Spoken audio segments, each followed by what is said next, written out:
Everyone, this is Shaan Nidnani welcoming you to Magnet Brains. और आज के वीडियो में हम डिस्कस करने वाले हैं the complete chapter revision of the next chapter of your class 10th, that is the sermon at Banaras.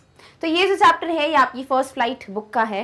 साथ ही साथ this is a very nice chapter, बहुत प्यारा सा मैसेज समझाता है आपको and we get to know a lot about Gautam Buddha. ठीक है, अगर आपने गौतम बुद्ध जी के बारे में कभी कुछ पढ़ा है तो बहुत अच्छी बात है। अदरवाइज आज के जो चैप्टर की हम बात करने वाले हैं, with the help of this chapter many things with respect to Gautam Buddha ji आपको क्लियर होंगे।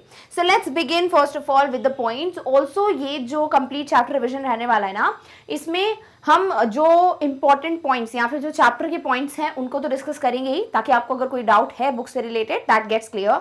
साथ ही साथ आपको समरी भी मैं बता दूंगी। तो once we are done with the discussion हम समरी डिस्कस करेंगे एंड लेटर ऑन मैं आपको ये भी क्लियर कर दूंगी कि हमें ये चैप्टर पढ़ाया क्यों जा रहा है। ठीक है, ओके।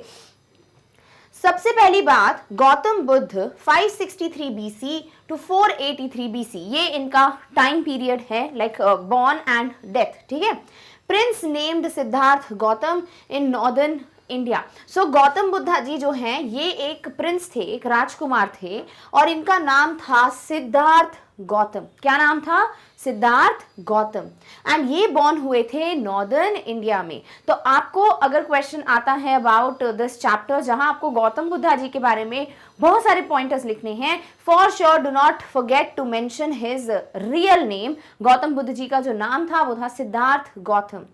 12 ईयर्स, 12 क्या है यहाँ पर इनकी एज, तो जब ये 12 साल के थे, sent away for schooling in the Hindu sacred scriptures. तो जब ये 12 ईयर्स के थे, 12 साल के थे, तो इनको पढ़ाई करने के लिए भेज दिया गया था, सेंट अवे फॉर स्कूलिंग। और ऑब्वियसली क्या पढ़ाया जाता था तब? Hindu sacred scriptures. Because life क्या है एक्चुअली, या कैसे लाइफ को प्रोडक्टिवली जीना है, कैसे अच्छे कर्म करने हैं, all these things are very important when you get a birth, right? So obviously when you are born with a purpose, और उस पर्पस को फुलफिल करने के लिए if you really want to learn the right virtues, sacred scriptures से बढ़िया और कुछ नहीं होता।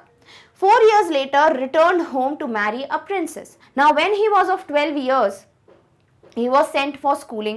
4 साल तक पढ़ाई चली एंड आफ्टर 4 years वो वापस अपने घर आए because he was going to get married to a princess. तो वो एक राजकुमारी से शादी करने वाले थे। He had a son, lived for 10 years as befitted royalty. तो इनका एक बेटा था, ठीक है। तो सिद्धार्थ गौतम जो हैं इन्होंने शादी की and he had a son. और ये 10 सालों तक जो हैं एक बी फिटेड रॉयलिटी यानी as a king and queen should, उस तरीके की लाइफ जीने लगे जैसे कि राजा महाराजा लाइफ जीते हैं, जैसे कि राजकुमार या राजकुमारी को लाइफ जीनी चाहिए, उसी तरीके से एक रॉयल लाइफ जो है वो किसने जी? गौतम बुद्ध ने। सो इस तरीके से 10 साल तक he enjoyed all the facilities of being a prince. Clear? Okay. Now he is of the age of 25। अब हम बात कर रहे हैं 25 साल की एज की। Prince was shielded from the sufferings of the world.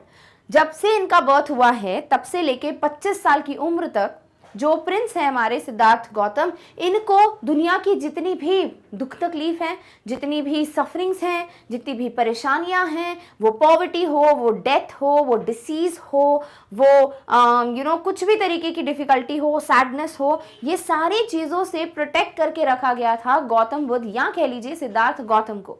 Because ऐसा कुछ कहा जाता है कि इनके फादर को किसी ने बताया था, एक भविष्यवाणी की थी कि व्हेन दिस पर्सन यानी कि आपका बेटा जो है सिद्धार्थ, जब इसको पता चलेगा about the sufferings of other people, वो सब कुछ छोड़कर जो है चले जाएंगे, वो मोक्ष की तरफ निकल जाएंगे। सो इस तरीके से उनके फादर या फैमिली हमेशा से वरीड थे। So he was always kept shielded from these sufferings. While out hunting chanced upon a sick man. Now what happens? One day वो शिकार करने के लिए बाहर गए थे और उस दौरान उन्होंने बहुत सारी चीजें देख ली। जैसे उन्होंने सबसे पहले देखा एक पर्सन को जो कि बीमार था। देन उन्होंने देखा एक इंसान को जो कि एजेड थे, जिनकी उम्र हो गई थी ओल्ड एज। फिर उन्होंने देखा एक फ्यूनरल प्रोसेशन यानी कि किसी की डेथ हो गई थी, तो somebody was being like bird, ठीक है। तो वो चीज भी उनको देखने को मिली। एंड नेक्स्ट बोल सकते हैं मॉन्क बेगिंग फॉर एल्म्स। और फिर उन्होंने देखा एक मॉन्क को, एक साधु को जो कि एल्म्स या बेसिक नीड्स के लिए भीख मांग रहे थे। He was begging for it.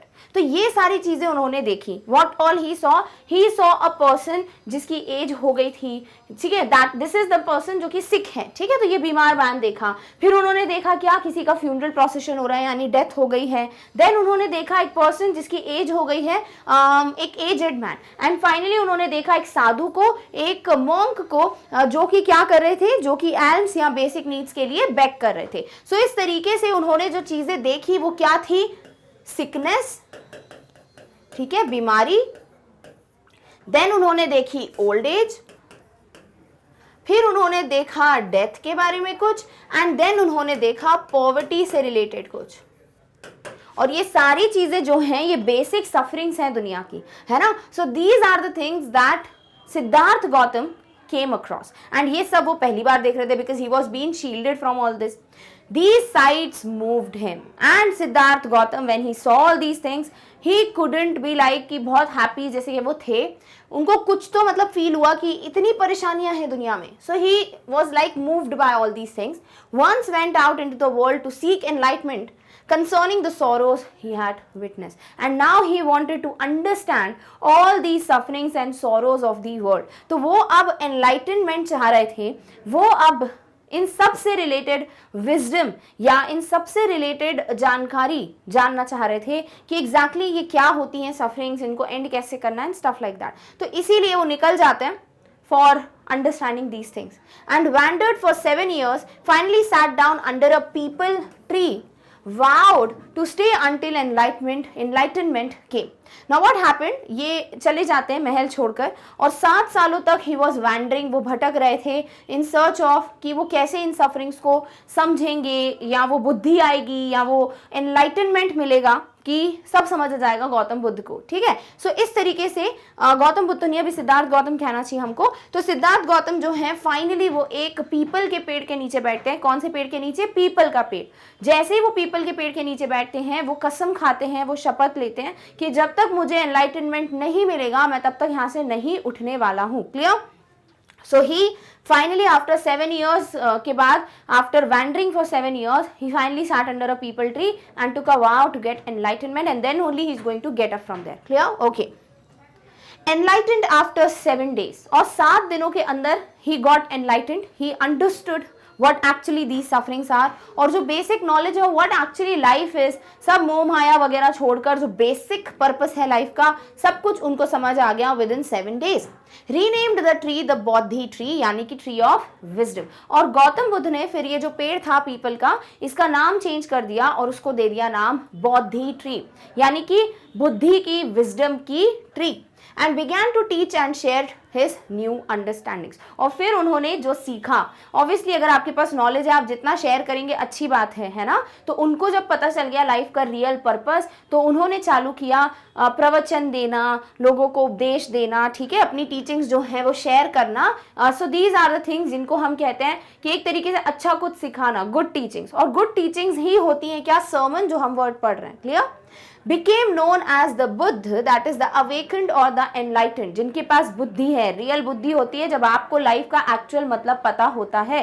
So finally जब गौतम बुद्ध जो हैं या सिद्धार्थ गौतम जो हैं, उनको सारी चीज़ें क्लियर हो गई और वो लोगों को सिखाने लगे सारी चीज़ें, अच्छी बातें, टीचिंग्स, लाइफ का पर्पस, तब जाके लोगों ने इनका नाम चेंज कर दिया और इनका नाम रख दिया बुद्ध. और इसीलिए हम गौतम बुद्ध के नाम से इनको जानते हैं, because he is the one जो कि अवेकेंड है, जो एनलाइटेंड है, जिनकी मन की आंखें भी ओपन है, who knows actual meaning of life. Clear. Okay. Preached first sermon at the city of Benares. इन्होंने अपना पहला प्रवचन जो है, अपना पहला उपदेश यानी सर्मन जो है वो बनारस की सिटी में दिया. और बनारस कितनी प्योर सिटी मानी जाती है, एवरीबडी नोज, मतलब वेरी होली, प्योर तो नहीं, होली बोलना चाहिए, राइट वर्ड होली है.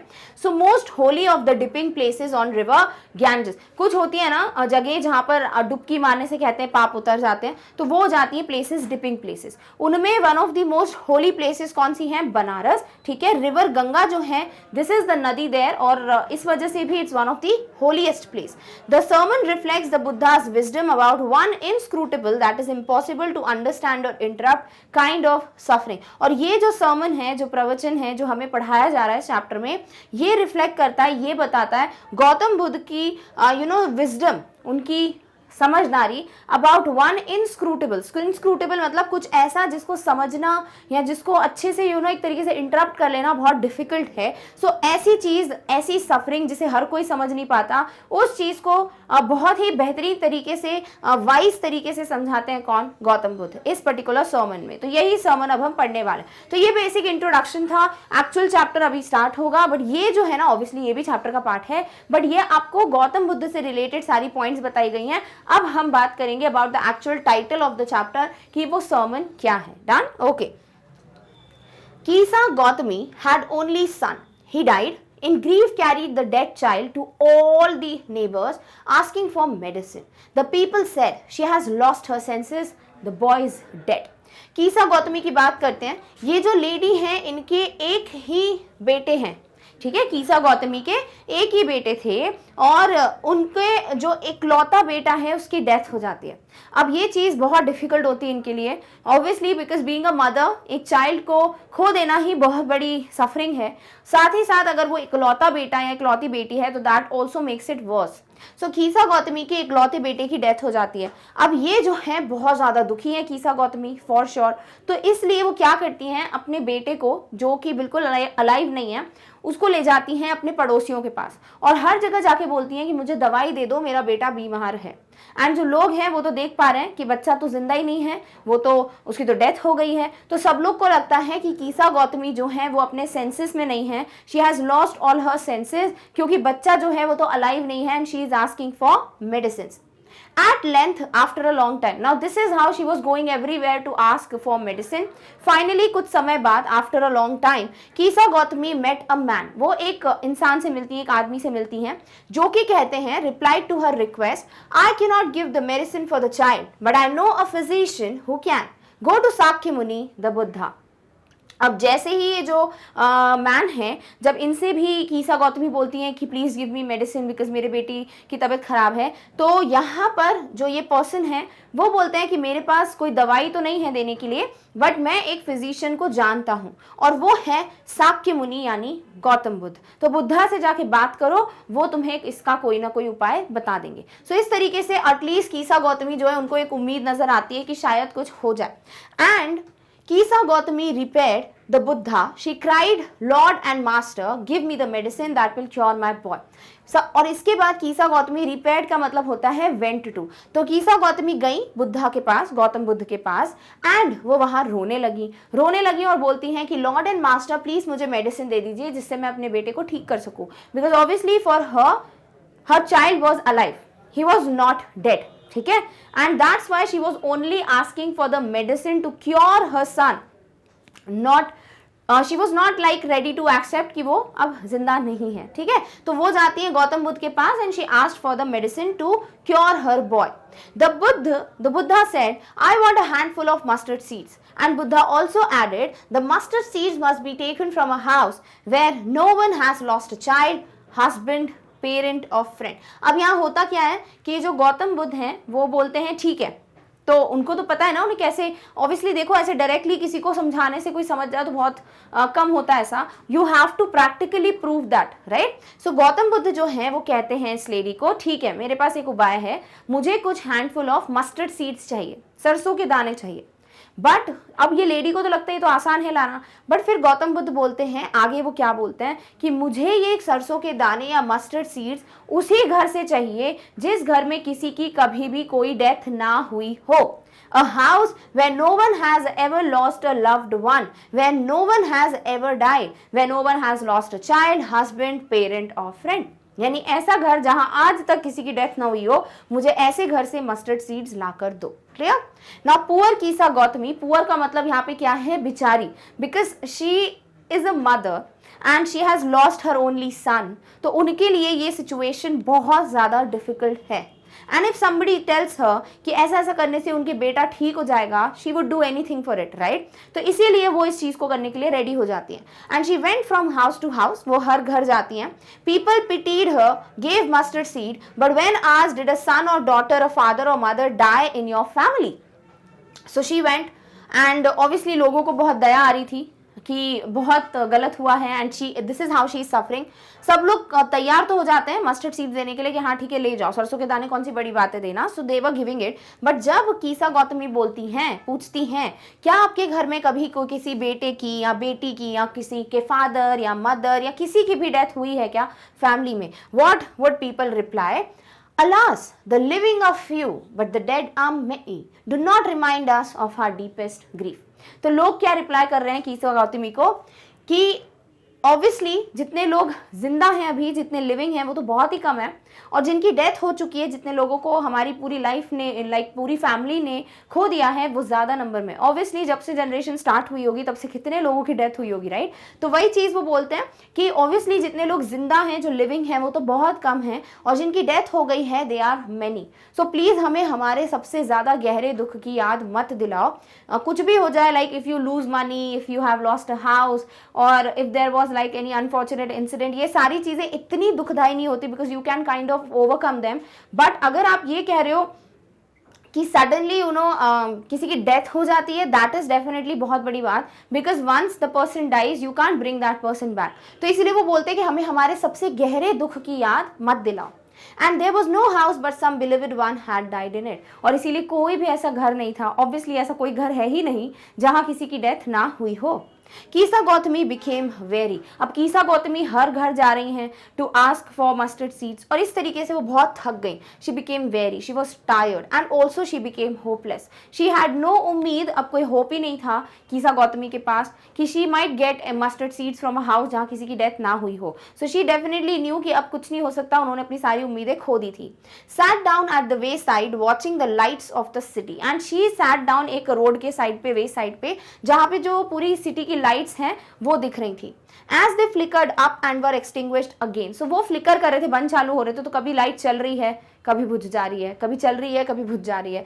At last the darkness of the night rigged, यानी रूल everywhere, फाइनली लाइट बंद हो गई और हर जगह अंधेरा छा गया। सो ये लाइट्स जो हैं वो फ्लिकर अप हो रही थी, कभी चल रही हैं, कभी बुझ रही हैं, कभी चल रही हैं, कभी बुझ रही है, एकदम से फिर बंद हो गई और अंधेरा छा गया। She considered fate of men, lives flicker up and are extinguished again। और ये सब देख के कीसा गौतमी को एक चीज़ समझ आती है कि यही तो हम इंसानों का किस्मत है, इंसानों की किस्मत है कि हम लोग की भी जो ज़िंदगी है वो लाइट की तरह है।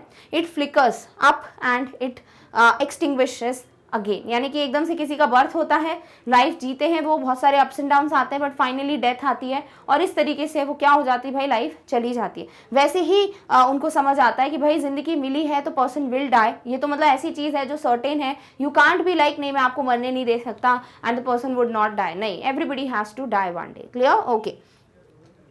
She thought to herself, how selfish am I in my grief। और फाइनली फिर कीसा गौतमी को लगता है कि वो कितनी ज़्यादा सेल्फिश हो गई हैं, कितनी ज़्यादा अपने बारे में सोच रही हैं, लालची हो गई हैं कि वो अपने दुख में भूल ही गई कि भाई डेथ तो जो ये एक नेचुरल चीज़ है and people have to die.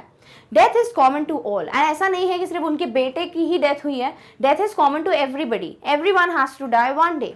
Yet in this valley of desolation, there is a path that leads him to immortality, who has surrendered all selfishness। Finally इस चीज़ से समझने को क्या मिलता कि डेथ जो है वो सबके लिए कॉमन है, everybody has to die one day, but फिर भी ये जो दुनिया है of Misri, of desolation, of दुख दर्द, एक रास्ता है जो कि हमें इमोर्टैलिटी यानी कि इटर्नल लाइफ, यानी कुछ ऐसा जो कि नश्वर, लाइक जो कभी ख़त्म नहीं होगा, है ना। ऑब्वियसली इसका मतलब ये नहीं कि हम अमर हो जाएंगे, बट ऑब्वियसली ऐसा एक वे है, ऐसा एक रास्ता है जिससे हम इटर्नल लाइफ या कुछ ऐसा जो हमेशा जीवित रह सकता है उसकी तरफ मूव कर सकते हैं। वही एक रास्ता है, वो क्या है कि जब आप अपना पूरा लालच जो है उसको सरेंडर कर दें, कि आपको किसी भी चीज़ से रिलेटेड सेल्फिशनेस ना हो कि भाई मेरा ये अपना है तो इसकी कभी डेथ ना हो या मैं कभी ये खोऊं ना। अगर ये सारी चीज़ें हम छोड़ देंगे ज़िंदगी में, फॉर श्योर हम एक इटर्नल लाइफ की तरफ बढ़ सकते हैं।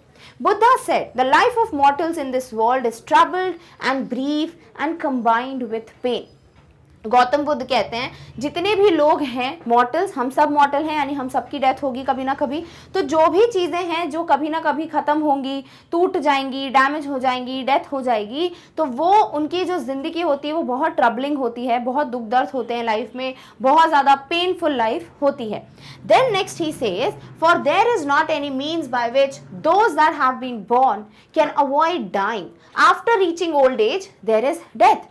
Of such a nature are living beings. और फिर गौतम बुद्ध बोलते हैं कि ऑब्वियसली ऐसा कोई तरीका ही नहीं है, मीन्स मतलब कोई भी वे, ऐसा कोई भी तरीका नहीं है जिससे जिन लोगों का बर्थ हुआ है, ठीक है, जो भी लोग बॉर्न हुए हैं, वो किसी भी तरीके से अपनी डेथ को अवॉइड कर सके। अगर आपका जन्म हुआ है so death is definitely going to come, ऐसा गौतम बुद्धा समझाते हैं।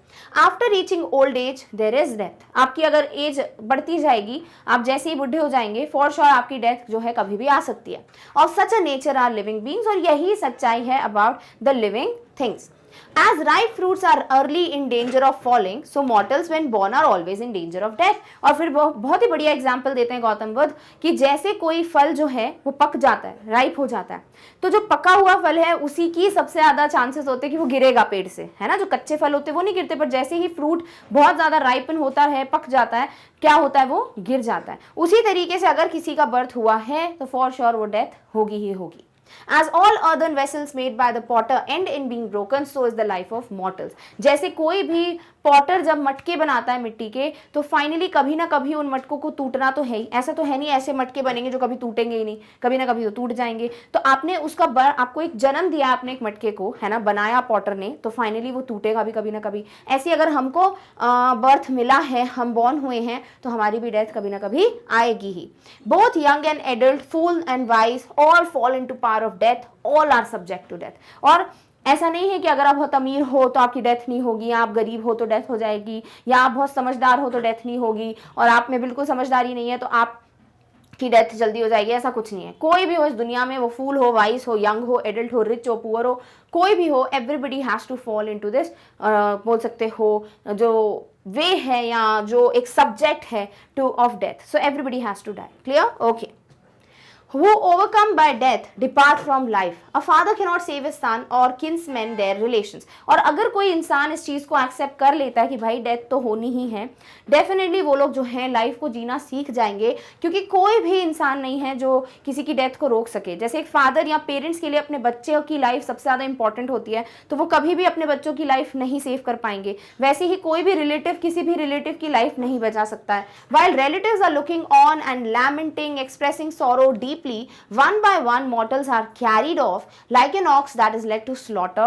slaughter मतलब the killing of animals। जैसे गौतम बुद्ध बोलते हैं जब किसी की डेथ हो जाती है तो हम रो रहे होते हैं, हम बहुत ज्यादा दुख मनाते हैं, वी लैमेंट, वी मॉर्न कि भाई चला गया सामने वाला, and we cry a lot. उस वक्त जब हम रो रहे हैं तब और भी लोग हैं जिनकी डेथ हो रही है, right. Mortals are been carried away. जैसे कि जो एनिमल्स होते हैं जिनकी स्लॉटरिंग होती है, जिन्हें मार दिया जाता है फॉर एनी पर्पस, उसको खाने के लिए या स्टफ लाइक दैट, तो जब भी स्लॉटरिंग हो रही होती है एनिमल्स की, तो ऐसा थोड़ी एक ऑक्स, या यहाँ पर ऑक्स का एग्जांपल दिया, तो जब भी एक ऑक्स को किल किया जा रहा है तो उसके बाद फिर किसी और को किल ही नहीं करेंगे, नहीं। तो ये जैसे स्लॉटर में होता है, एक के बाद एक के बाद एक के बाद एक एनिमल्स को कट किया जाएगा, किल किया जाएगा, वैसे ही हम मॉर्टल्स का भी यही है, एक के बाद एक सबकी डेथ होती जाएगी।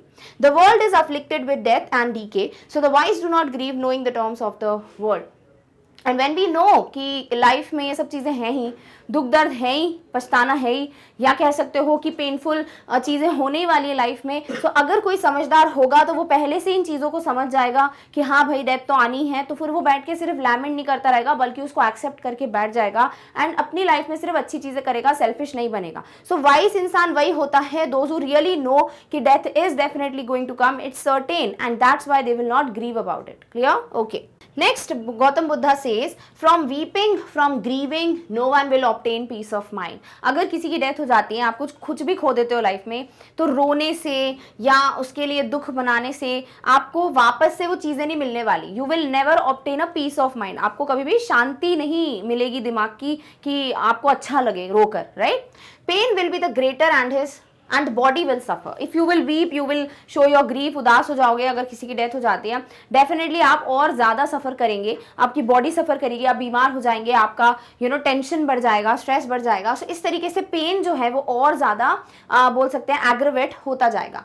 Make himself sick and pale yet the dead are not saved by his lamentation. तो हम बीमार हो जाएंगे रो रो के, दुख मना के, बट क्या ऐसा होगा कि जिसकी डेथ हो गई है वो एकदम से उठ जाए, उसकी वापस आ जाए लाइफ? नहीं। तो जो person is gone is gone. If you lament, you grieve, you mourn, you cry, nothing is going to make the difference. He who seeks peace should draw out the arrow of lamentation and complain and grief. और गौतम बुद्ध यही कहना चाहते हैं कि जिसको अपनी life में real में एक शांत बोल सकते हो मन चाहिए, या आप सच में चाहते हो कि आप पीसफुली रहें लाइफ में, एक पीस हो, देन डेफिनेटली आपको लैमेंट करने का, जो आप दुख प्रकट करते हो व्हेन समबडी डाइज, या कंप्लेन करने का कि मेरे पास ये नहीं है वो नहीं है, या ग्रीव करने का कि you are like very sad, ये सारी चीजें आपको अपनी लाइफ से हटा देनी चाहिए। बिकॉज जब आप बहुत ज्यादा किसी चीज के लिए दुख मनाते हो या आप बहुत परेशान होते हो, आप खुद ही को सफर कराते हो, and it never makes any difference. इससे अच्छा क्या होगा कि हम समझदारी से हर चीज को हैंडल करें। He who has drawn out the arrow and has become composed will obtain peace of mind. और जिस भी इंसान ने इन तीनों चीजों को अपनी लाइफ से बाहर कर दिया है, डेफिनेटली वो एक पीसफुल माइंड क्या होता है, एक पीसफुल लाइफ क्या होती है, वो सीख जाएंगे। He who has overcome all this will become free from sorrow and be blessed। और जिसने भी ये एरो या ये जो भी चीजें हैं उसको बाहर कर दिया अपनी लाइफ से, डेफिनेटली वो दुख दर्द से फ्री हो जाएंगे and they will be blessed. Right मायनों में they will be like blessed, उन्हें आशीर्वाद मिल जाएगा of living a peaceful life. So इस तरीके से आपका ये चैप्टर एंड होता है। This was the basic sermon जो बनारस में गौतम बुद्ध ने दिया था, द प्रवचन जो वो सिखाना चाह रहे हैं, जिससे कि ऐसा नहीं बोलना चाह रहे हैं वो कि आप किसी की डेथ हो जाती तो ऐसे करो, ठीक है तो होना ही था एंड स्टफ। बट अगर आप बहुत ज्यादा दुख मनाते हो, लैमेंट करते हो, आप बिल्कुल सब चीजें छोड़ देते हो, सफर करने लगते हो बॉडी से, so that is definitely not going to yield you anything. इसीलिए लाइफ में हर चीज के लिए रोना गाना, कंप्लेन करना, मेरे पास ये नहीं है वो नहीं है, सेल्फिश होना बेसिकली नहीं करना चाहिए सब चीजें हमें लाइफ में। यू शुड नेवर थिंक कि मेरे साथ ये नहीं हुआ या नहीं मिला तो मैं क्या करूंगा एंड स्टफ। सो सेल्फिश नहीं बनना है, तभी आपको पीसफुल लाइफ कैसे मिलती है या पीसफुल लाइफ होती क्या है वो समझ आएगा। सो दिस इज हाउ ये जो चैप्टर है वो आपको बेसिक जो सर्मन है वो क्लियर कर रहा है जो गौतम बुद्ध ने दिया है, and this is how the chapter ends. So we understood each and every word. सब क्लियर हो गया खीसा गौतमी के बारे में, मस्टर्ड सीड्स के इंसिडेंट के बारे में, और गौतम बुद्ध क्या सिखाना चाह रहे हैं उसके बारे में। Now let's again revise the chapter, summary देख लेते हैं एक और बार, फिर आपको क्लियर हो जाएगा अगर कोई भी डाउट है तो, and then we'll be done with the complete revision of this particular chapter. Clear? Alright, अब हम डिस्कस करेंगे the summary of this chapter, क्योंकि देखो पूरा जो चैप्टर है, जितना भी एक्सप्लेनेशन था, सब कुछ मैंने आपको वापस से समझा दिया है। ऑल्सो आपके पास डिटेल में, अगर आपको बहुत समय देते हुए हर एक वर्ड को अच्छे से समझना है, अगर आपने एक बार भी चैप्टर नहीं पढ़ा है कोई बात नहीं, आपके पास उसका भी वीडियो ऑलरेडी अवेलेबल है। आप कोई भी मीडियम से, मे बी अगर आप प्लेलिस्ट ढूंढते हो यूट्यूब पे, या आप वेबसाइट से विजिट करके, या आप ऐप को डाउनलोड करके, कैसे भी आप उस वीडियोस को पढ़ सकते हो। ठीक है? ऑल्सो डिस्क्रिप्शन बॉक्स में आपको सारी लिंक्स मिल जाती हैं, तो वो भी एक तरीका। साथ ही साथ अब हमने चैप्टर रिवाइज कर लिया है, बट ऑब्वियसली आपको ये चैप्टर को अगर लास्ट मोमेंट पे या कुछ समय पहले या एक दिन पहले वापस पूरा ऐसे एक बार में देख लेना है, if you want to like kind of revise, जो एक्चुअल रिवीजन होता है, तो फिर समरी बनती है, राइट? तो इसीलिए आपके पास यहाँ पर समरी होगी जिसमें आपके मेन पॉइंटर्स होंगे। साथ ही साथ आपने क्यों पढ़ा ये चैप्टर, क्या सीखने को मिला, what is there which is deep within the lines, वो सब कुछ हम डिस्कस करते हैं समरी की हेल्प से। ठीक है? That's why summary is very very important, because obviously it leads you to understand the chapter once again, revise it, and also you will get to know the lesson or the message that is delivered by this chapter. Clear? Okay. So the sermon at Banaras illustrates the valuable preachings of Lord Buddha. Complete chapter talks about Lord Buddha in the beginning, like उनकी initial life के बारे में, and then we are taught about the preaching, the sermon, है ना? तभी तो chapter है the sermon at Banaras. So this chapter is illustrating, demonstrating or stating the very very valuable, very important, vital preachings of Lord Buddha. Lord Buddha was born as a prince named Siddhartha Gautam in North India. He was born as a prince, एक राजकुमार की तरह उनका जन्म हुआ था, like he was born to a king and a queen, and इनका नाम जो रखा गया था it was सिद्धार्थ गौतम। कहाँ इनका बर्थ हुआ था? नॉर्थ इंडिया में किसी प्लेस में। ठीक है? सो ये भी आपको नाम जो चीजें हैं वो ध्यान में रखनी है। Like if you get a question basically which depends upon the earlier life and the life that changed just after उन्होंने सारी सफरिंग्स देखी, तो ऑब्वियसली जो इंट्रोडक्शन है या जो बेसिक लाइफ है इनिशियल डेज में, वो सब आपको बताने के लिए यही पॉइंटर्स ध्यान में रखने हैं। ठीक है? Then you can just change these और kind of create this in a form of a paragraph which is easy for you I guess. ठीक है? सो सर्मन एट बनारस जो है वो वैल्यूएबल प्रीचिंग्स के बारे में बताता है of lord Buddha. Lord Buddha was born as a prince, his name was kept Siddharth Gautam, and he was born in North India. Clear? When he was 12 years old, next comes the age which is an important fact. क्या? जब ये 12 साल के थे, he was sent for studying. So he was sent away from home to study the sacred Hindu scriptures. What he was studying? He was studying sacred Hindu scriptures. ठीक है? तो 12 साल की उम्र में पढ़ने के लिए भेज दिया. Then he returned 4 years later. 4 साल बाद वो वापस आए. Why he came back? He was suppose to get married to a princess, तो उनकी शादी होने वाली थी। सो 12 की एज पे ही वेंट टू स्टडी, 4 साल तक पढ़ाई की, 4 साल बाद आए and he was married to a princess. They had a son and led a life of royalty for 10 years। उनका एक बेटा था एंड ऑल्सो 10 सालों तक वो अपनी जो लाइफ थी, बिफिटेड रॉयलिटी वर्ड दिया है बुक में, इसका मतलब जो एक्चुअल लाइफ किंग और क्वीन जीते हैं ना, उसी को उन्होंने enjoy किया है sort of। he led a life, the family led a life of complete royalty। clear? okay, कब तक? 10 साल तक। being a part of the royal family, he was protected from the sufferings and unpleasant happenings around the world। he was बचपन से ही till this age जो भी रहा होगा, if you can count it, तब तक he was kept safe, he was not told or he never understood or got to know about the sufferings of the world। उनके लिए सफरिंग कुछ होता भी है, लोग परेशान भी होते हैं, दुख दर्द भी होते हैं ज़िंदगी में, बुढ़ापा, देन बीमारी, then death and also poverty, ये सारी चीज़ें उनको पता ही नहीं था। he was not at all aware of these sufferings around the world but he was kept safe, एक तरीके से शील्डेड रखा था इनको इन सब चीज़ों से। बट देन अ डे केम जब इनको ये सारी चीज़ों जो हैं वो पता चली, he got to know about them. Clear?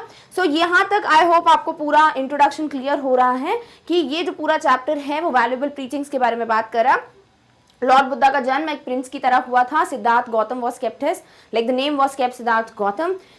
12 years की एज में सेंट फॉर स्टडिंग, 4 साल बाद वापस आए, got married to a princess, had a son, led a life of royalty 10 सालों के लिए, and he was shielded from all the sufferings around the world. अब नेक्स्ट क्या होता है?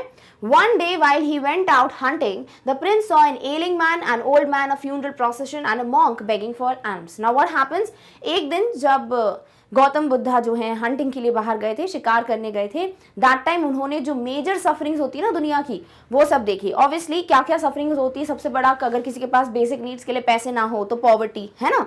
देन उसके बाद बोल सकते हो धीरे धीरे जब एज बढ़ती जाती है, ओल्ड एज में बहुत प्रॉब्लम्स आती हैं, तो वो भी एक सफरिंग ही है। उसके अलावा बीमारी अगर हो जाए तो सफ़र ही करता है वो, कोई भी एज का इंसान हो। एंड फाइनली डेथ, सबसे बड़ा जो दुख होता है फॉर द फैमिली मेंबर्स, है ना। तो ये सारी जो बेसिक जो टॉप मोस्ट सफरिंग्स होती हैं दुनिया की, वो सब देख ली सिद्धार्थ गौतम ने। कब? When he was out for a hunting. So what he saw, एक ऑर्डर हमें पता होना चाहिए, एक बीमार आदमी, an ailing man, a sick man, then उसके बाद an old man, then a funeral procession, यानी किसी की डेथ हुई होगी तो फ्यूनरल के जो भी प्रोसेशन होते हैं वो सब देख लिया उन्होंने। एंड ऑल्सो एक मॉन्क थे, एक सेंट थे, जो कि एल्म्स के लिए बेग कर रहे थे। Clear? He was moved by the encounters and soon he left everything behind to seek enlightenment for all the sorrows that he witnessed। Finally, बहुत ज़्यादा वो इन चीज़ों से शॉक्ड थे। He was moved by these, उनको एकदम से मतलब ये सब पता नहीं था ना, एंड ही वॉज लाइक कि ऐसा कुछ भी होता है दुनिया में। एंड फाइनली ही डिसाइडेड कि वो सारी जितनी फैसिलिटीज़ हैं वो सब छोड़ के चले जाएंगे to seek enlightenment of all these sorrows that he witnessed। like what is the process, or we should say what is the main तरीका, है ना, मेथड या way by which somebody can deal with these sufferings। क्योंकि इनको आप मना तो कर नहीं सकते, यू कांट बी लाइक कि नहीं मुझे बुढ़ा ही नहीं होना है, मैंने पहले ही बात कर ली है, या मैं कभी लाइफ में बीमार होऊंगा ही नहीं, मैंने ऐसा इंजेक्शन लगवा लिया है, ऐसा कुछ थोड़ी हो सकता है ना। आई विल नेवर डाई, या मैं मेरे को कभी भी गरीबी नहीं आएगी, it should not come, but ऐसा हम बोल नहीं सकते, है ना। तो ये सारी चीज़ें तो होनी है, but how to deal with them, because जब कोई चीज़ होने वाली उसको नहीं बदल सकते, बट उसके साथ डील कैसे करना है वो तो सीख सकते हो।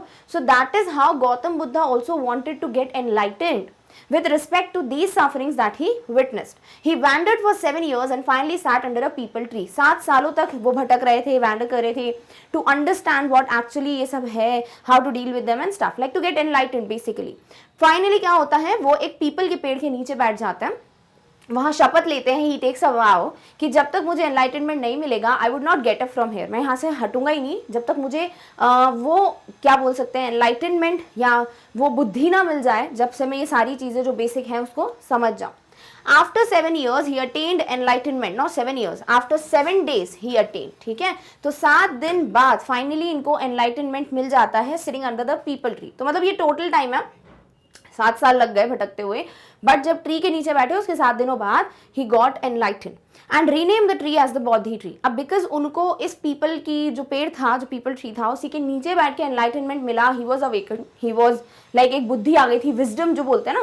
देखो intelligence and wisdom are very different things to be honest. Intelligence ठीक है, आप स्मार्ट हो, आपको पता है सब कुछ। विजडम यानी आप हर एक चीज को ना एक अलग तरीके से समझते हो, you know how to deal with it, clear. So इसी तरीके से इनको क्योंकि वहां एनलाइटनमेंट मिला, that's why he renamed the tree as Bodhi tree. क्या होता है Bodhi tree? The tree of wisdom। And he also began preaching and sharing his new understandings, and the best thing was what he understood, what he got to learn from this enlightenment, he started telling this to the people, he started sharing this, he started preaching about it, है ना। उसी को कहते हैं sermon, कि लोगों को वो प्रवचन देना उन्होंने स्टार्ट कर दिया।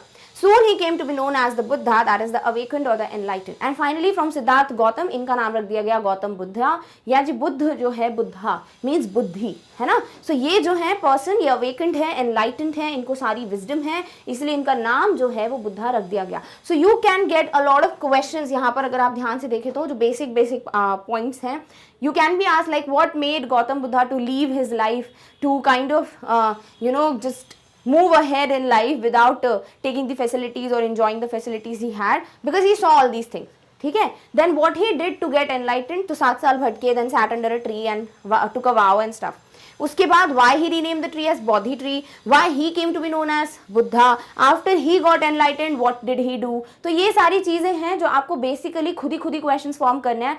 once you start preparing your own question paper, trust me, आपको खुद ही समझ आने लगेगा कि एग्जैक्टली एग्जामिनर के दिमाग में क्या चलता है। That's why you get a sample paper, ताकि आपको क्लियर रहे कि हमें किस लेवल या किस डायरेक्शन में जाकर सोचना है क्वेश्चन पेपर के लिए, है ना। So you got to know about this, I hope so you understood ये सारे points. Now let's move on to the next point. He gave his first sermon in Banaras, the holy city on the banks of river Ganges. He has given a lot of sermons. उन्होंने बहुत सारी preachings दी हैं। उनका जो first sermon था वो था कहाँ? बनारस में, जो कि एक होली सिटी है। कहाँ पर बनी हुई है? गंगा जी के तट पर। Kisa Gautami's only son had died. Now we come to this story. अब यहाँ तक सब कुछ गौतम बुद्धा जी के बारे में हमने बात कर ली है। Now we will come to this story, जो हमको एक्चुअल मीनिंग सिखाएगा ऑफ दिस चैप्टर, ठीक है। तो सर्मन एट बनारस बिगिन करता है विथ कीसा गौतमी, जो कि एक ऐसी मदर है who has only one son and उनकी भी डेथ हो गई है। So her only son had died. She was devastated, she was disheartened, she was heartbroken and in extreme sorrow for the sudden loss. Why she was like disheartened? Because एक बहुत बड़ा loss हो गया था उनकी लाइफ का end it was sudden. Obviously death sudden है ना। It will not tell you और फोन कॉल नहीं लगाएगी डेथ दैट 10 दिन बाद मैं आ रहा हूँ, be ready, right. So it's a sudden thing and it's a devastation, because obviously एक मदर के लिए उनके चाइल्ड को खो देना is a very big loss, right. So that is how she was like बहुत ज़्यादा एक एक्सट्रीम सॉरो में चली गई थी, ऐसे स्टेट में she move. She went from one house to another seeking help and medicine to bring her son back to life. She couldn't accept this fact कि my son had died. And this is very very real thing. देखो सबको पता है that everybody has to die one day, but हम अपने loved ones के लिए सोच भी नहीं सकते that they will die, right? या फिर कभी ऐसा होता है, everybody must have witnessed ऐसा कुछ loss, like हमारे ग्रैंड पेरेंट्स होते हैं, ग्रेट ग्रैंड पेरेंट्स होते हैं, या कोई बहुत क्लोज रिलेटिव होता है, we must have witnessed this sorrow, right? तो हमको बिलीव नहीं होता है, we can't deal with it, we are like कि नहीं ऐसे कैसे हो गया। Obviously ये ऑब्वियस एक रिएक्शन है। Same thing Kisa Gautami was not like कि मेरे बेटे की डेथ हुई है, she was like so much बोल सकते हैं in sorrow that she took it as कि मेरा जो बेटा है वो बीमार है, he is not well and if I get the right medicine maybe he will revive, ठीक है। But the thing is the son had already died, there was no other thing और there was no nothing that could bring his her son back to life, clear. So she went from one house to another, वो एक घर से दूसरे घर तक जाती रहती हैं टू आस्क फॉर मेडिसिन, की दवाई दे दो मेरा बेटा ठीक हो जाए, like he is not well so I need medicine for my son to get well. People thought that she had lost her mind owing to her grief. अब लोगों को ये लग रहा था कि इनके बिल्कुल भी सेंसेस काम नहीं कर रहे हैं, she has lost her mind, जो कि बहुत ही ज़्यादा ऑब्वियस है एंड इसीलिए everybody was feeling very pity for her, कि दया आ रही थी सबको। One day Kisa Gautami met a man who directed her to approach Lord Buddha for guidance. Like this only she was wandering, moving from one house to another to ask for medicine and stuff. Finally एक थोड़े time बाद, like after a long time I guess, उनको एक person मिलते हैं और उनको भी वही चीज़ बोलती हैं ये कि please help me with a medicine, मेरा बेटा ठीक नहीं है and stuff. And this man new कि एक ही पर्सन है जो इनके साथ इनको ये चीज़ समझा सकते हैं, रियलिटी से काइंड ऑफ मिरर करा सकते हैं, और वो है Gautam Buddha. So this man told Kisa Gautami that you should go for the guidance to lord Buddha. I will give you some details about the physician. मेरे दिमाग में एक फिजिशियन है, दैट इज लॉर्ड बुद्धा, जो आपकी हेल्प जरूर करेंगे। Now she approached Gautam Buddha and begged him to cure her son. Now this was a ray of hope for Kisa Gautami. चलो एक और बार कुछ तो मतलब रास्ता मिला, I will go and talk to this person ताकि वो मेरे बेटे को ठीक कर दें। तो she went to Gautam Buddha और वो उनसे बेग करती है, उनको रिक्वेस्ट करती है कि प्लीज मेरे बेटे को ठीक कर दीजिए। Lord Buddha asked her to procure mustard seeds from a house where the family had never lost a family member, relative or friend. Now Gautam Buddha told Kisa Gautami that you just get me a handful of mustard seeds और बेटा ठीक हो जाएगा। Now this for this lady to get a handful of mustard seeds इतनी बड़ी बात नहीं थी। She was like so happy and इसके पहले कि वो जाती, Lord Buddha जो है he added some more lines. He said मुझे ऐसे घर से mustard seeds चाहिए जिसके घर में कभी भी किसी भी loved one की डेथ ना हुई हो, आज तक किसी की डेथ ना हुई हो उस घर में, ऐसे घर से मुझे मस्टर्ड सीड्स ला कर दो। Now because कीसा Gautami was so much बोल सकते हैं like what I should say, like she was so much in love with the son, obviously every mother is, तो इसीलिए she was like कि मेरे को एक उम्मीद दिख रही है, एक उम्मीद की किरण दिख रही है। so this was acting as a very big ray of hope for her, इसीलिए वो घर घर जाके पूछने लगती है about the mustard seed, because you might get a question कि although everybody knows that there is no house that exists in which nobody has died, then why did Kisa Gautami go or from house to house or walk from one house to another asking for the mustard seeds? मैं इतना English में क्यों बता रही हूँ summary, because मैंने बहुत Hindi language use करके आपको पूरा चैप्टर समझा दिया है। अब जब आंसर्स लिखोगे you will have to write in English, right? तभी आपको ये जो शब्द मैं बोलती हूँ ना वो काम आने वाला है।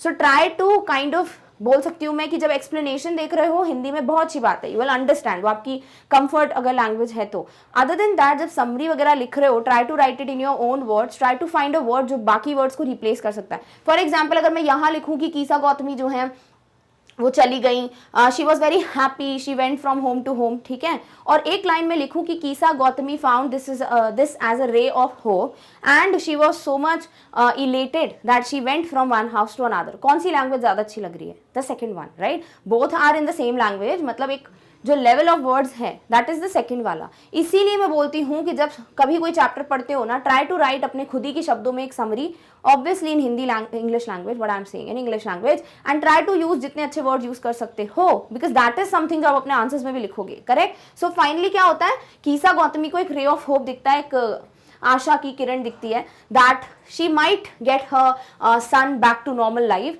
तो इसीलिए वो हर घर घर जा रही है to ask for mustard seeds. She couldn't find any house where nobody has ever died। मतलब जब वो बोल रही है कि मुझे मस्टर्ड सीड्स चाहिए, सबको बहुत दया आ रही है कीसा गौतमी में, एवरीबडी इज लाइक हाँ ठीक है मस्टर्ड सीड्स तो देनी है। But as soon as Kisa Gautami बोलती हैं कि has anybody died in your house, people are like जितने लोग जिंदा हैं उससे कई लोग जो हैं दे हैव डाइड, ठीक है। एंड ये सबसे बड़ा हमारा डीपेस्ट ग्रीफ है, सॉरो है, तो प्लीज हमको वो चीज याद मत दिलाओ, डोंट रिमाइंड अस दैट। सो इस तरीके से कोई भी घर नहीं मिलता कीसा गौतमी को where she could collect mustard seeds, मतलब ऐसा घर where nobody has died. She felt disheartened and being tired sat down at the wayside. Now she was very disheartened, कोई होप नहीं बचा था, she became hopeless, ऐसा दिया आपकी बुक में, एंड थक भी गई थी, she became very tired, and इसीलिए वो एक वे साइड पे बैठ जाती हैं। She saw the flickering lights of the city. Now what happens? एकदम से वहाँ पे जो लाइट्स, सिटी लाइट्स हैं, वो फ्लिकर कर रही हैं, जल बुझ रही हैं, ठीक है, कभी बहुत अच्छे से चल रही हैं, कभी बुझती जा रही हैं, एंड फाइनली एकदम से बुझ गई और हर जगह अंधेरा है, डार्कनेस वॉज रूलिंग, ठीक है।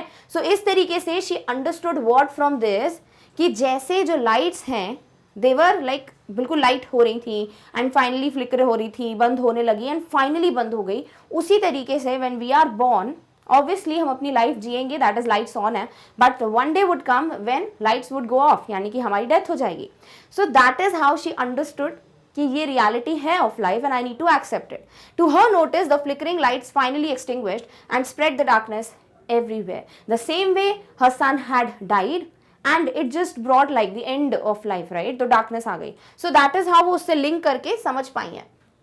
This made her think about her selfishness and grief and ultimately made her realize that death is common to all and not a single person can escape it. Finally, she understood कि मैं कितनी selfish हो गई थी. I was so much self-centered. I was thinking so much about me when I just witness this sorrow. जब उन्होंने ये दुख दर्द देखा, देन शी वॉज लाइक बहुत ज़्यादा वो सेल्फिश हो गई थी. वो यही सोच रही थी कि ऐसे कैसे हो गया मेरे साथ, and she was not ready to accept the fact. But finally she understood that death is something which is inevitable. आप अवॉइड नहीं कर सकते उसको, and it would come, it is bound to happen, and something which you can't escape from, you should deal with it. है ना, आप ऐसे नहीं कर सकते कि नहीं एक्सेप्ट ही नहीं करना, नोबडी हैड डाइड. तो ये एक लेसन है that she understood from the flickering of life. Lord Buddha taught a valuable lesson to all that feelings of sorrow and grief only escalates man's suffering and pain. Obviously Lord Buddha यहाँ पे आपको बहुत important lesson सिखा रहे हैं कि कोई भी दुख दर्द हो, sorrow हो, grief हो, like if you witness something very बोल सकते हैं sad, ठीक है, you witnessed a very big loss, और अगर आप उस पर बैठ के सिर्फ lament करने वाले हो, mourn करने वाले हो, if you are only going in deeper grief and sorrow वाला state, then आप बहुत सफ़र करोगे और ज़्यादा सफ़र करोगे. It is only going to increase and increase and increase your suffering and pain. It is not going to get back the things, right. तो इसीलिए ये एक लेसन है जो हमको लॉर्ड बुद्धा इस स्टोरी से समझा रहे हैं कि ऐसा नहीं बोल रहे हैं वो कि आप पहले ही तैयार हो जाओ कि हाँ हाँ हाँ इनको तो मरना ही है तो मुझे दुखी होना ही नहीं है. ऐसा नहीं बोल रहे हैं वो, ठीक है. What he is telling you is कि आपको जब पता है कि death is bound to happen, then आप इतना ज़्यादा मत चले जाओ कि आप एक्सेप्ट ही नहीं कर रहे इस फैक्ट को. You should deal with it, है ना. एंड जितना आप पेन जितना ज़्यादा सॉरो में चला जाओगे, जितना गुस्सा नहीं, जितना ज़्यादा दुखी फील करोगे, उतना आप खुद को ही सफ़र कराओगे. It affects one's health and worsens the current situation. It definitely affects your health. The one who has lost somebody recently and is crying and crying and crying, thinking a lot about the person day and night, तो क्या होगा? The person's health would be affected. And obviously जो current situation है, scenario है, it is also going to get worsened. A wise person is one who is completely aware how the reality, and then only one can enjoy life and stay happy and blessed in life. If you really want to stay happy and blessed, आप अपनी life का जो reality है ना, अगर उसको समझ जाते हो, then it's a great thing. Obviously it's a great thing. For example, अगर मैं आपकी एग्जाम रिलेटेड चीज़ों से बात करूँ या आपको जो आप प्रेपरेशन करते हो अपनी स्कूल वगैरह की, व्हाट यू डू इज, आपको पता है that I have not much time left, exams आने वाले हैं, मेरे को पढ़ाई कर लेनी चाहिए, बट आप अपने आप से ही झूठ बोलते हो, अरे कुछ भी नहीं है, बहुत टाइम है, कल कर लूँगा. एक्चुअली यू नो, है ना, कि पक्का बहुत कम टाइम है, I need to work harder. But वही होता है ना, आलस, ठीक है. And you keep postponing the thing, कर लूँगा, and once the time is gone, it's gone. फिर आप रिपेंट करते हो कि अरे काश मैंने पढ़ लिया होता. सेम थिंग लाइफ में, हर एक चीज़ की रियलिटी आपको पता होती है, what actually is going to happen, but आप उसके लिए ना तो रेडी रहते हो, ना ही उसके साथ आपने एक्सेप्ट कर लिया होता है. यू आर लाइक, आप उसको खुद ही को झूठ बोल रहे होते हो. So you should never lie to your own self, right. That is how reality अगर पता है, if you accept it, if you completely know how to deal with it, तो आप बहुत हैप्पीली अपनी लाइफ जो है वो बिता सकते हो. Clear? Okay. Sorrow and grief increase our pain. It becomes painful when we are unable to accept the truth. For sure. Sorrow, grief, दुख, दर्द, रोना, ये सब चीज़ें हमारे पेन को और इंक्रीज करता है, हमारी कंडीशन को और वर्सन करता है. So definitely when we are not able to accept the truth in our life, for sure we are more and more affected by it. और बहुत ज़्यादा हमारे ऊपर एक सौरों का पहाड़ खड़ा हो जाता है. And if we really understand and accept the fact कि नहीं, जैसे फॉर एग्जाम्पल अगर किसी का एग्जाम अच्छा नहीं गया, ठीक है, अगर आप एक्सेप्ट कर लेते हो कि भाई मेरी गलती थी, मैंने पढ़ाई कम की, इसीलिए मेरा एग्जाम नहीं अच्छा गया है, मैंने ज़्यादा अच्छा प्रैक्टिस नहीं किया, मैंने वो कैप पे काम नहीं किया, इसीलिए मेरे को क्वेश्चन समझ नहीं आया, इट मीन्स ये मेरा फॉल्ट है. Now I have to work harder and harder and harder, ताकि मैं नेक्स्ट एग्जाम में ये चीज़ फेस ना करूँ. अगर ये सच्चाई अपने आप को बता दोगे, व्हाट वुड गो, कुछ भी नहीं जाएगा, but you will gain a lot, right. इसीलिए always be honest with your own self, always try to tell your self the reality. एक पिक्चर दिखा दो, खुद को मिरर दिखा दो कि नहीं भैया नहीं कर रहा हूँ पढ़ाई, अब करनी पड़ेगी, ठीक है. And Kisa Gautami accepted the truth and thus freed from the pain, and she finally accepted the truth. She got to understand कि भाई डेथ इज समथिंग जो आना ही है, मेरे बेटे की डेथ हो गई है. ऑब्वियसली लाइफ टाइम उनको दुख रहेगा, ऐसा नहीं है कि शी विल बी हैप्पी, हाँ कोई बात नहीं, होना ही था, but at least she will not keep on crying and lamenting, क्या हो गया. Otherwise she'll feel the pain forever and ever. But now she's freed from the pain, she's all free because she accepted the reality. So I hope आपको chapter समझ आ गया है. Why this chapter was given to you is कि life में जितना हो सके रियलिटी समझो, tell your self the truth कि यही सच्चाई है, and once you get to know that finally आप अच्छे से लीड कर पाओगे. And don't waste your time in regretting, repenting. Instead of it आपको सीधे सीधे काम करने लगना चाहिए. If you feel you did a wrong job, if you couldn't do best और you couldn't give your best, you didn't prepare, अच्छे marks नहीं आए, इफ यू विल सिट 2 से 3 दिन तक रिपेंटिंग अबाउट इट, कुछ नहीं मिलेगा. But if you just from the very next moment decide कि हाँ मेरी गलती थी, आई एम सो सॉरी, अब नहीं करूंगा ये, now I need to work harder, अभी से ट्रस्ट मी रिजल्ट्स दिखेंगे ऑब्वियसली. तो ये है chapter. I hope you understood what all can be asked, what actually this chapter wanted to tell you, and I also gave you certain words in between. ऐसे बोलते बोलते हुए I hope you would note them down. Also कैसे लिखना है question answers and stuff, सबकी practice हो जाएगी. So don't worry about it, just keep one thing in mind, chapter अच्छे से समझ आ जाना चाहिए. क्लियर? ओके, चलो. So with this, finally we have come to an end of the discussion of the complete chapter. I hope you understood each and every word. I hope you understood the correct message delivered and also the meaning of the title. ठीक है, अब ये सारी चीज़ें समझ चुके हो. एक और चीज़ समझ जाओ, वो ये है कि अगर आपको मैग्नेट ब्रेन्स पे कोई भी टॉपिक या सब्जेक्ट को एक्सप्लोर करना है, लाइक अगर आपको पता है कि किंडरगार्टन से क्लास 12 तक जो भी करिकुलम बेस्ड टॉपिक्स हैं सबके वीडियोज अवेलेबल हैं, right. But other than that also आपके पास बहुत कुछ है जो आप पढ़ सकते हैं. आप अपने सिबलिंग्स को बता सकते हैं, आप अपने एल्डर्स को बता सकते हैं, the one who want to prepare for that particular thing. जैसे अगर आपको एनटीएससी की प्रिपरेशन करना है, you get the option on our channel free of cost. कोई भी वीडियो नहीं होगा इसके लिए चार्ज किया जाएगा.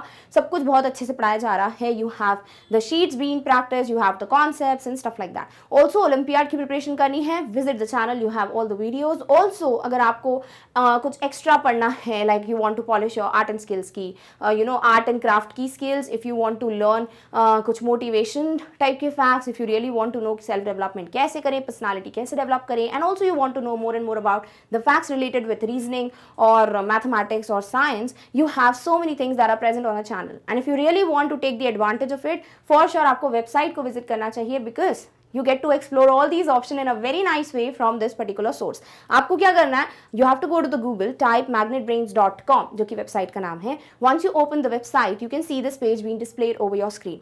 अब ये जो पेज है आप देख सकते हो, everything is mentioned in a particular order. Click करोगे, you get the topics, click get the video. इतना आसान है, you don't have to type और stuff. आप कर सकते हो ऐसे सर्च, ठीक है, बट आपके लिए पहले ही सब कुछ अरेंज्ड है ताकि आपको दिक्कत ना जाए.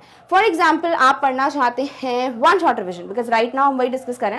सो you want to go through one shot revision. क्या करोगे, क्लिक करो. Once you click on this option, you get all the subjects one shot का एक यू नो फोल्डर्स कह लीजिए, यानी कि आपको सारी क्लासेस के फोल्डर्स दिए हुए हैं. क्लिक ऑन एनी वन जो भी आप पढ़ना चाहते हैं. सपोज आप क्लास 10th का कोई वन शॉट देखना चाहते हो ना, जैसे ही क्लास 10th पे क्लिक करोगे आपके सामने उससे रिलेटेड जितने भी सब्जेक्ट्स हैं वो सब डिस्प्ले होंगे. अब आपके पास क्लास 10th के सारे सब्जेक्ट्स हैं, जिस भी सब्जेक्ट का आप वन शॉट देखना चाहते हो, click on it. For an example आप इंग्लिश पे क्लिक करते हो तो आपके सामने दोनों बुक्स यानी कि फर्स्ट फ्लाइट और फुटप्रिंट्स विदाउट फीट जो है उसके सारे चैप्टर्स डिस्प्ले होंगे. अब आप उस चैप्टर पे क्लिक करो जिसका वन शॉट आप देखना चाहते हो. सपोज आपने क्लिक किया ऑन ग्लिम्पसेस ऑफ इंडिया, ठीक है, आपने इस पे किया, सारे सब्जेक्ट्स आए, टॉपिक्स आए, आपने क्लिक किया ऑन ग्लिम्पसेस ऑफ इंडिया, आपके सामने उसका जो कंप्लीट चैप्टर रिवीजन है या फिर वन शॉट है वो डिस्प्ले हो जाएगा. अब आप इस वीडियो से अच्छे से पढ़ लो. Once you are done with this, आपको लगता है मुझे और भी सारे चैप्टर्स रिवाइज करने हैं, click on the cross icon, again you get जो भी बुक के चैप्टर्स होंगे displayed, click on it to get the next video. So this is how. ये बहुत आसान है. वैसे ही बाकी सारे सब्जेक्ट्स का भी आप रिविजन, वैसे ही बाकी सारे जितने भी ऑप्शंस हैं सबको एक्सप्लोर कर सकते हो. दैट्स वाई वेबसाइट जो है आपके लिए बहुत ही बेनिफिशियल चीज है. So please go and visit it. Clear? Okay, चलिए. So with this we have finally come to an end of the discussion of such a good chapter that is the sermon at Banaras. I hope you understood what actually Lord Buddha wants to tell us, wants to kind of teach us कि actual जो reality है life की उसको accept करना बहुत ज़्यादा ज़रूरी है. So we are done with this chapter and if you feel that everything is crystal clear to you, you know what you have to do, just give a big fat thumbs up to the video. Also share this with as many people as you can, ताकि जिनको भी ये chapter पढ़ना हो या जो भी story बहुत ही अच्छी है तो जो भी जानना चाहते हैं for sure they can watch this. And if you want आप चैनल के बारे में भी शेयर कीजिए with as many students as you can, ताकि सभी को फ्री ऑफ कॉस्ट एजुकेशन मिले. एंड येस, अगर खुद कोई अपडेट मिस नहीं करना चाहते हो तो क्या करना है, just subscribe to the channel. So with this do not forget to like, share and subscribe. And yes, we have come to an end of this particular video, but in the next one we are going to meet you very soon with the next topic. Till then take care of yourself. Thank you so much for watching. Bye.